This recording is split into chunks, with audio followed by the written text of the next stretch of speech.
Hello and welcome to Curator with a Camera. I'm Anthony Cools and today we're going to have a look at Ellerman Lines.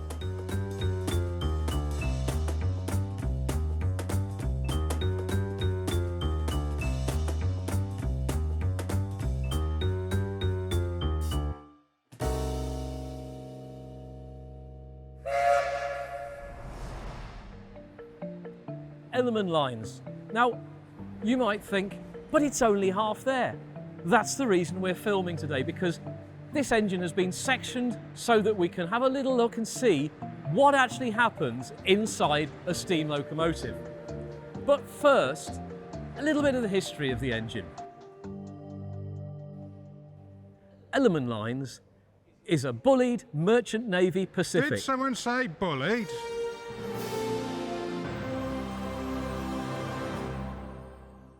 Right, hold my beer, I'll have that. Thank you.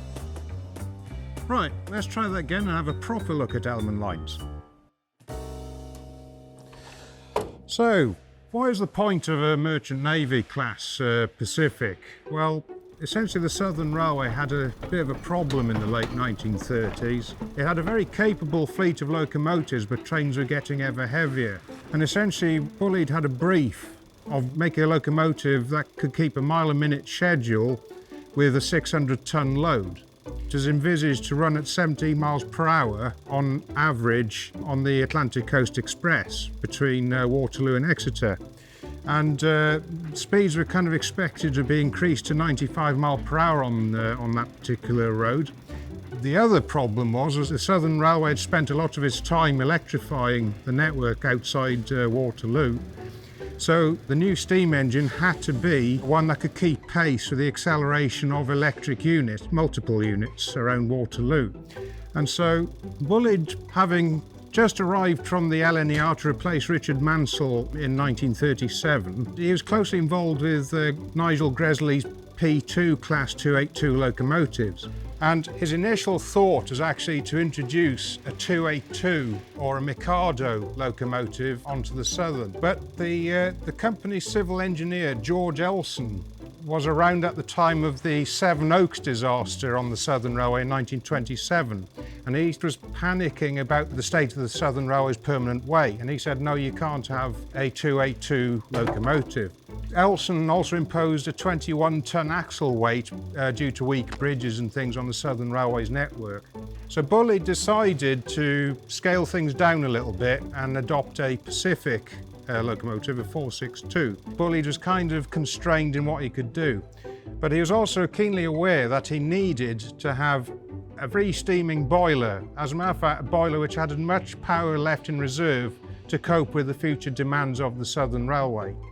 And so as a result, the Merchant Navy class was born. Ellerman Lines was built in 1949, and by that point in time, the railways had been nationalised, and it was built under the auspices of British Railways.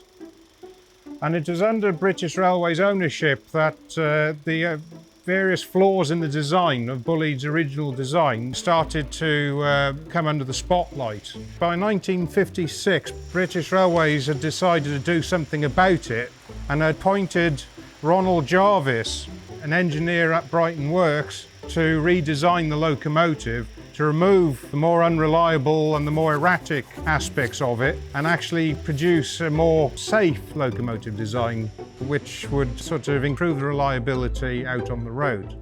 And as a result, certainly on the good side of Ellerman Lines, its current condition is representative of a rebuilt Merchant Navy class. So that's enough of the potted history of the locomotive, and let's have a look at some of the features of the rebuilt Merchant Navy class. So, down from the cab from Ellerman Lines, so looking at some of the key features. So this is one of the more unusual bits of locomotive equipment that you'll find on a steam locomotive. It's a Stone's 3/4 horsepower steam generator. So essentially it powered the electric lights that Bullied fitted his Pacifics with, using steam from the boiler. And then this is sort of the trailing truck underneath the cab, supporting the rear end of the firebox and the cab itself. And then moving along a bit further, you can kind of see the ash pan, which is sort of this bit around here, and sort of the linkages for emptying the ash pan of ash and clinker at the end of the shift.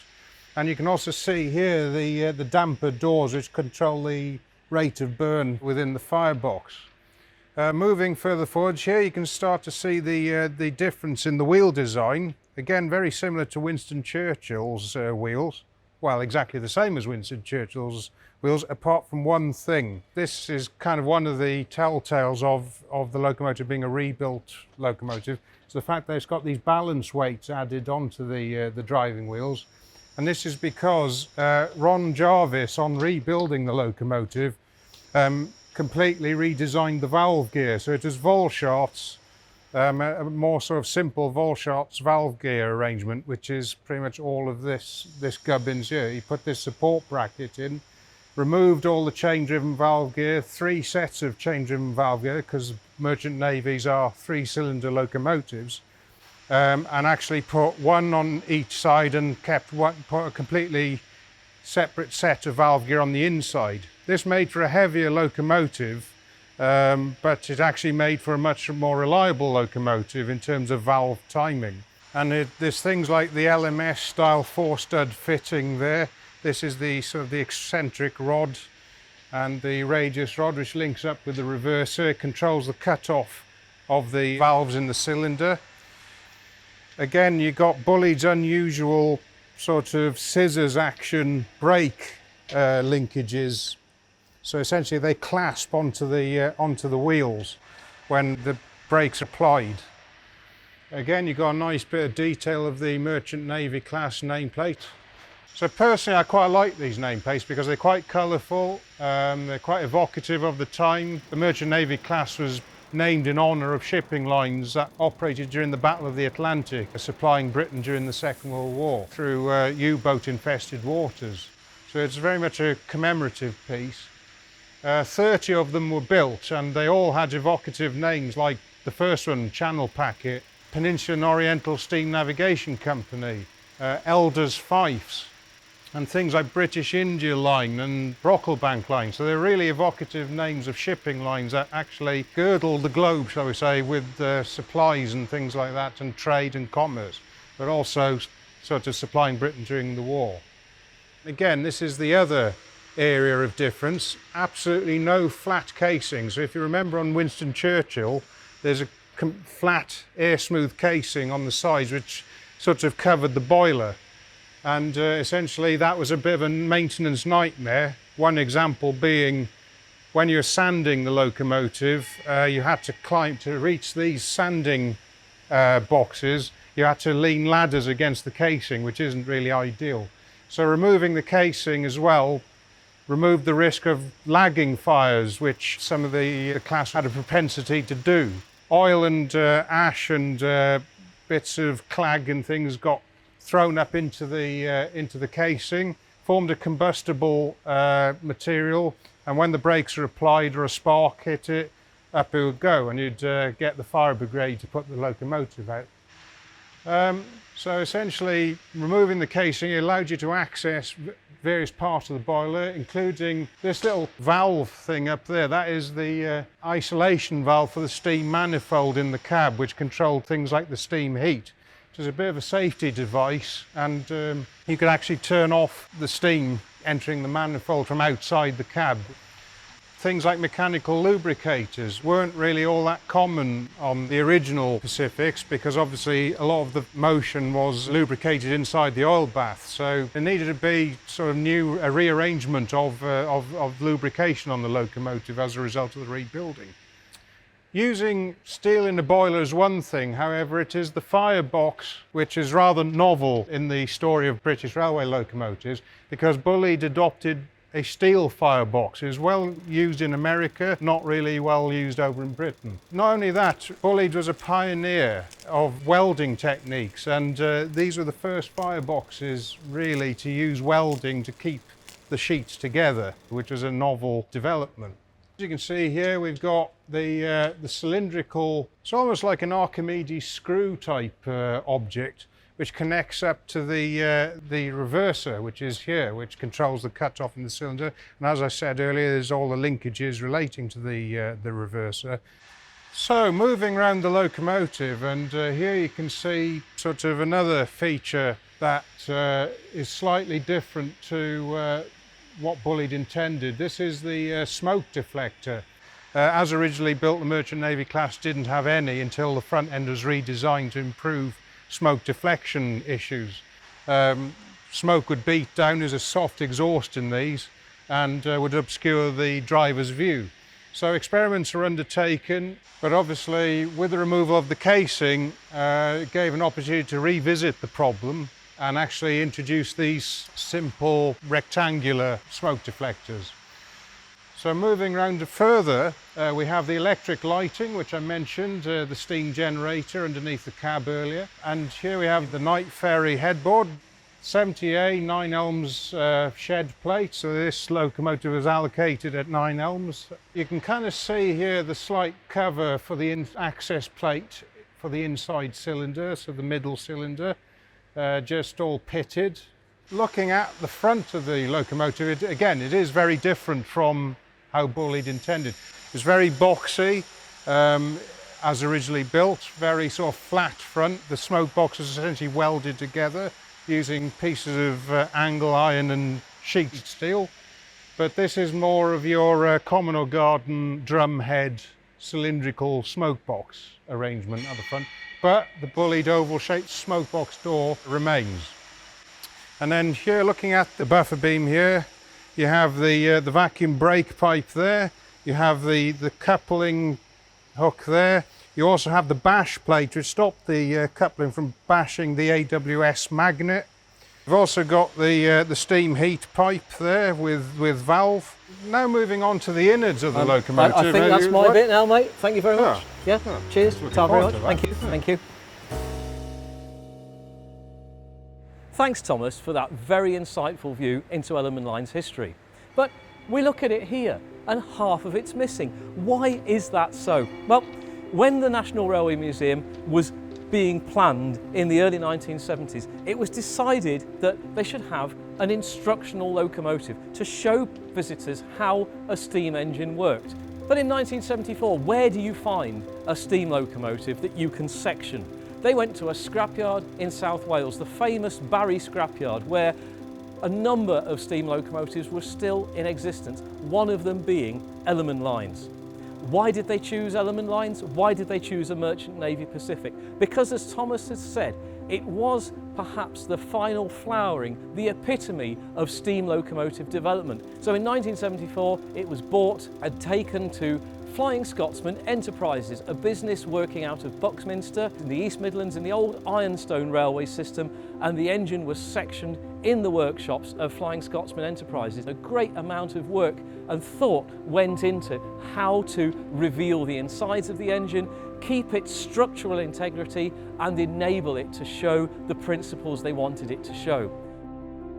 I'm going to take a walk along the engine with the GoPro, and we will look at the basic principles of a modern 1950s express locomotive as Ellerman Lines is. So here we are, looking at that firebox, the absolute masterpiece of Bullied for steam production for an efficient, effective and powerful engine. This is massive. You can see the colour coding. The yellow is the fire space, the dark blue is water, the light blue is where there is steam. So we have the outer wall of the firebox, then we have the inner firebox itself, both of those with that welded construction though. Yes, these are indeed rivets holding the foundation ring in, and these are the stays, the stay bolts which separate the inner and outer firebox. Of course, the outer firebox is not here. There you can see the structure of it on the outside with those stay bolts, with those threads in between them, the threaded stays, making sure that inner and outer firebox are kept apart. Here is the rocking grate. There's some coal on the far side to show the fire bed. Why is it called a rocking grate? Well, steam engines are labour-intensive things, and at the end of the day, you've got to get rid of the ash, you've got to get rid of the clinker, you've got to clean the fire out. There is a mechanism in the cab. You rock the grate and it tips all the gunk and the ash and the clinker into that ash pan that Thomas talked about down here on the other side of the loco. So what's happening in the firebox? You are burning coal on this grate to make heat.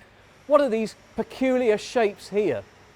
Well, they are part of Bullied's innovation to make the engine efficient and a really strong steam producer. They are known as thermic siphons, and as far as I'm aware, this is the only application in a mainline steam locomotive in the UK of these thermic siphons. There are two of them. They are again steel fabrications. So you can see the weld running down the side of the seam of that one, and they aid the circulation of the water in the firebox and the boiler, because you want that water to be circulating and boiling into steam as fast as possible. You want to make as much steam as you can. So the fire is on the grate here.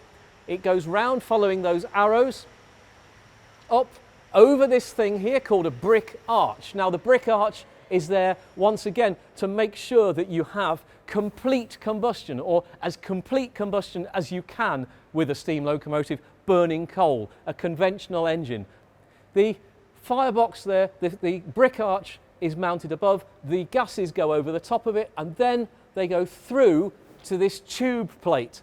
And the tube plate has hundreds of small tubes and larger tubes as well to encompass the superheater elements. So you've got smoke tubes and superheater flues.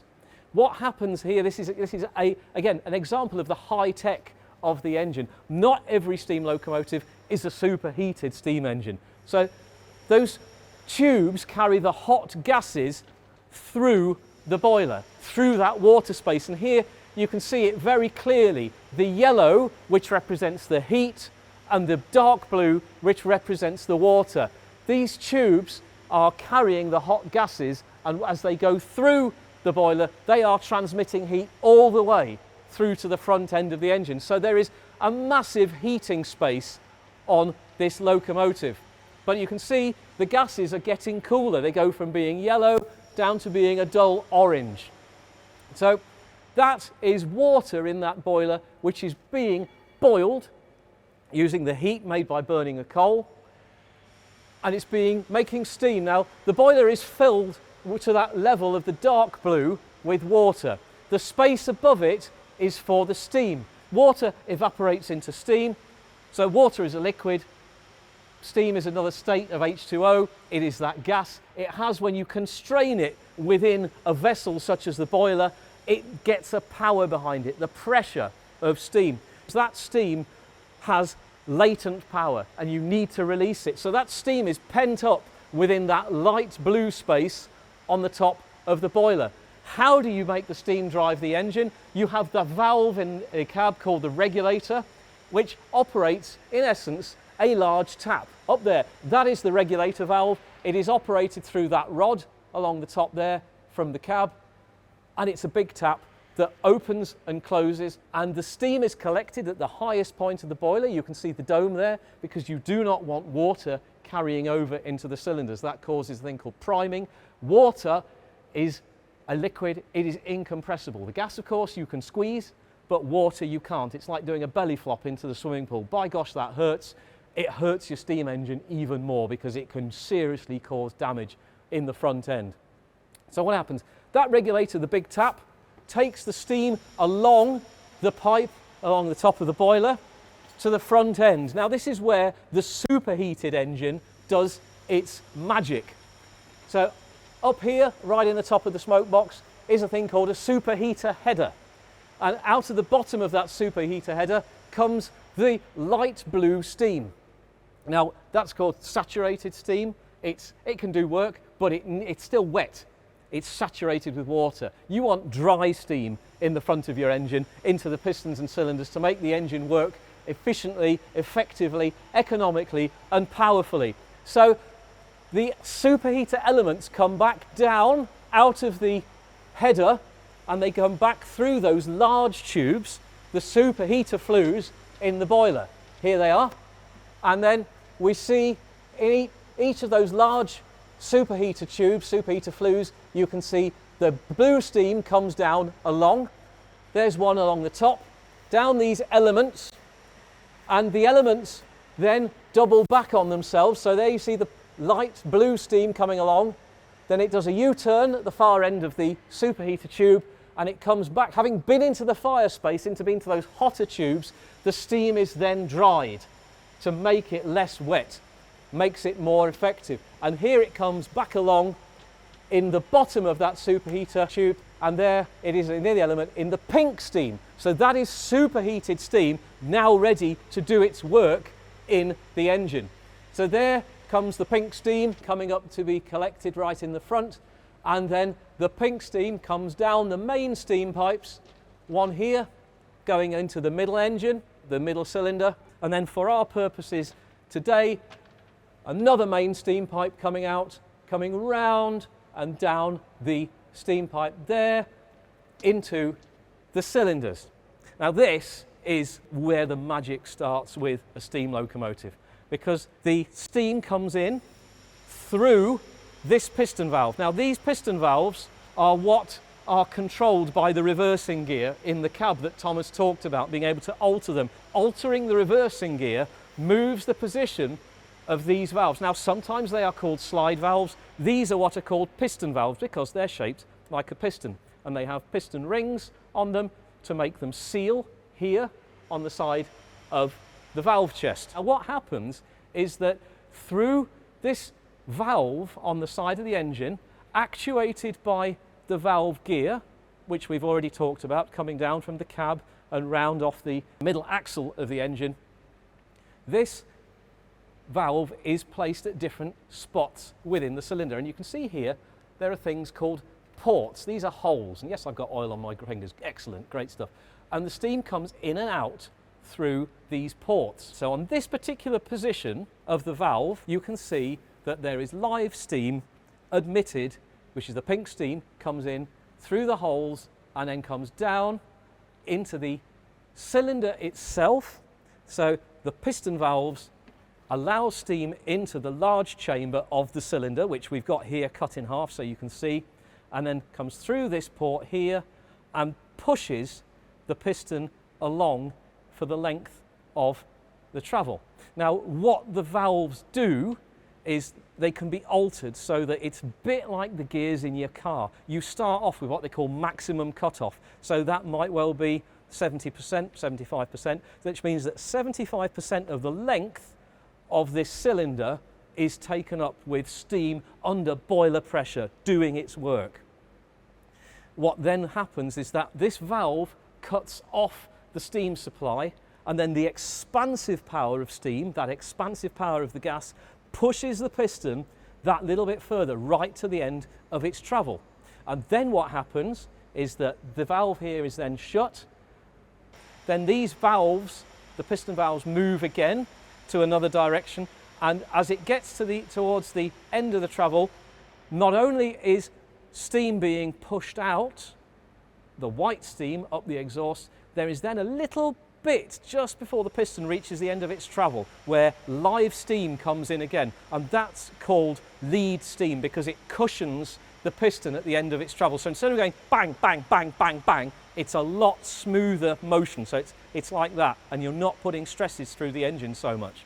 So what's happening here once the steam has done its work and gone up the chimney? Well, we've seen the mechanics of it. This piston driven backwards and forwards by the pressure. It comes along the piston valve through the gland here. Here we can see the copper pipes all going back up to the footplate, and there on the top is the Wakefield mechanical lubricator feeding through this myriad of spaghetti into the valve gear and the steam system through an atomizer as well, so that the steam itself has oil in it, so it's lubricating the cylinder from within. Anyway, back to the nuts and bolts, quite literally. One piston rod, massive great piston rod, running supported by two slide bars on top of the slipper here, and then this joint, massive joint here, known as the little end. So the piston rod comes into the little end. The little end, as we've said before, is a bit like the human knee joint. This is where backwards and forwards become round and round. So this is quite literally connected to the driving wheels by the connecting rod. And the connecting rod comes all the way along here to what is known as the big end. And this is quite simply, as we said, the human knee joint up there, pushing down on the pedal of a bike, the crank that makes that rotary motion that goes round. The Valchart's valve gear, as we've noted from the other side, actuated by this return crank coming down through the system of combination levers, expansion links, etc., down to drive that valve rod here, the combination lever there, and that valve rod going backwards and forwards. So this whole machine is moving along from the power of a gas expanding and pushing within the cylinder backwards and forwards, so it's turning backwards and forwards motion into rotary motion, and then that power from the connecting rod to this set of driving wheels, the 6'2" Bullied Firth-bound driving wheels, is then transmitted to the other 4 driving wheels through these connecting rods, because they connect the driving wheels together. Couple that all together with that superheated steam, you have a machine capable of running at up to 100 miles an hour, and indeed within the very last weeks of Southern Region steam on British Rail, a Bullied Pacific reached over 100 miles an hour. 30th of June 1967 near Fleet in Hampshire, they went out with a blaze of glory. This was the end of steam. Ellerman Lines was already in the scrapyard by June 1967. It was taken out of service in September 1966 at Weymouth. But the Bullied Pacifics, the merchant navy, saw out steam on British railways. Ellerman Lines is a valuable part of our collection. It's an incredible interpretation piece where we not only tell the story of the innovation of Oliver Bullied, but we talk about the simplicity and yet complication of the steam locomotive. The same technology that Robert Stephenson put into rocket in 1829 is the same technology that moves the merchant navy Pacific as rebuilt in 1959. That is a massive legacy, and that is the simplicity of the steam locomotive, tweaked and innovated, but the same basic principles for well over a century.